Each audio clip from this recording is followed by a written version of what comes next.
Hi guys! Welcome back to my channel. It's Gia Vivas again. So ayan, gagawa naman natin ng review ngayon ang binili natin sa Miniso na makeup. May nagawa na tayong review nung nakaraan ng Miniso product, ang earphone at headphone. So sa mga kung hindi nyo pa napanood, you can watch it later. So ngayon naman ay makeup review naman tayo. Ito yung binili ko. Ample Glowing Silicone Pressure CC Cushion SPF 33. Tapos ito yung isa, Queen Collection Loose Powder. Ito siya. Pero ito hindi siya made in Korea, made in China. So tatry din natin. Tapos ang isa pa natin binili, itong suklay.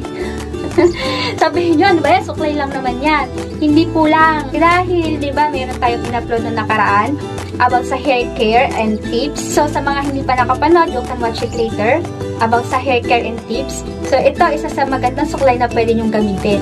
Ayan siya. Ganyan siya, naka-carve. Tapos, sobrang lambot ang brush. Malambot yung brush niya. Sobrang lambot niyang isukulay. You can try it, guys. Maganda siyang gamitin. Buksan na natin yung ating binili. Ito siya, naka-sealed pa.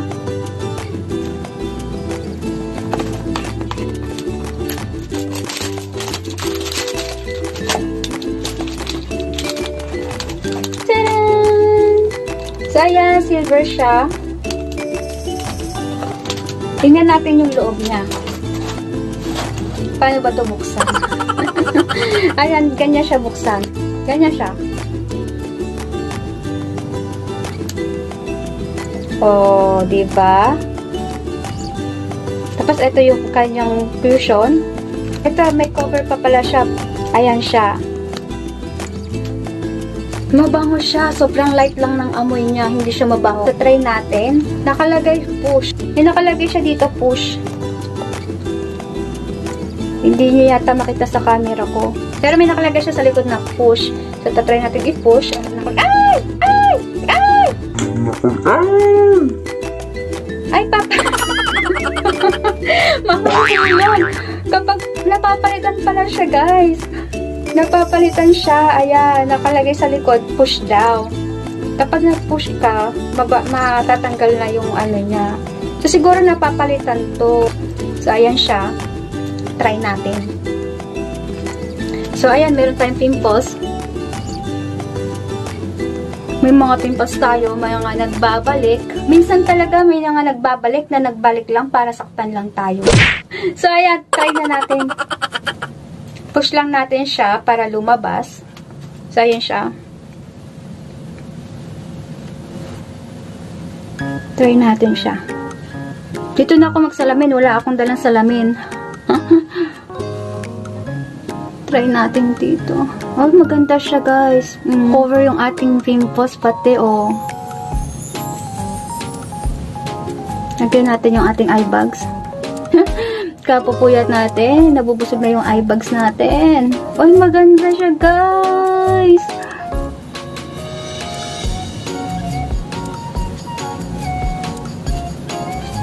Pati yung pimples natin, hindi na masyadong kita. Lagyan natin yung noon natin. 75 Hong Kong dollars. Tapos sa Pilipinas naman, kung i-convert ko ang 75 Hong Kong dollars, nasa 350 pesos. So, check nyo na lang dyan sa store sa Miniso kung magkano diyan sa inyo sa Pilipinas. And comment down kayo kung magkano. Try nyo, maganda, guys. Gusto ko siya. O, diba? Pati yung eye bags natin na ano siya, medyo natakpan. Sana nung sinaktan nila tayo, natatakpan din katulad nito. So, ayan guys, ang ganda. Maganda siyang gamitin. Try nyo, ang ginamit ko ay number 3 warm nude. Kung hindi ka masyadong maputi, eto perfect. Ito ang binili ko. Hindi ako masyadong maputi. Sakto yung kulay niya sa face ko. So, try naman natin ang loose powder. Ito siya. Buksan natin. Sobrang hipit naman ito. Ayan. Sirain ko na. Sirain ko na. Masyadong mahigpit. Ayan. Maganda siya. Tapos ito, ayan siya. Ganyan ang itsura niya.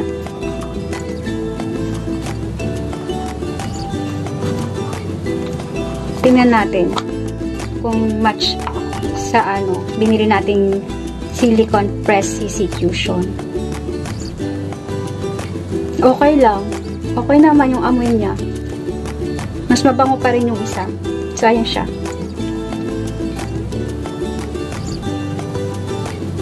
Tapos, paano to gamitin?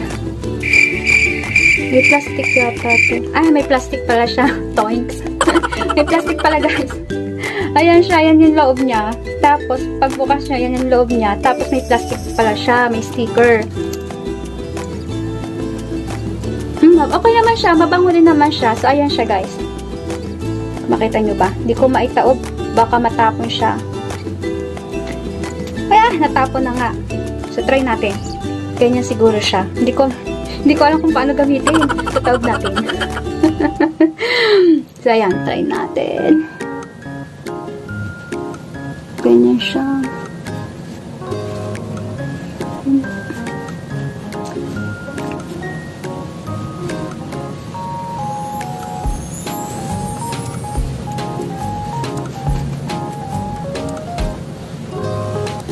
Super satisfied ako dito sa binili ko. Worth it kahit mura siya. Okay, approve. Maganda siya. Maganda siya, guys. Try nyo. Punta kayo sa Miniso at try nyo din ito. Ito yung made in Korea. Ito naman made in China daw. So, try nyo. Perfect yung dalawa, yung combination. Try nyo kahit anong okasyon, kahit daily makeup, pwede nyo siyang gamitin. Hindi siya sticky. Maganda siya. Sobrang, light sa mukha. And yun nga lang, hindi ko alam kung hindi siya kakapit sa face mask. So, next time, pag lumabas tayo, update ko kayo kung maganda siyang gamitin sa labas na hindi kakapit sa face mask natin. So, ayan lang guys for today. Thank you for watching. Kung hindi ka pa nakasubscribe, you can subscribe now and click the notification bell para ma-update ka sa akin mga susunod na mga videos.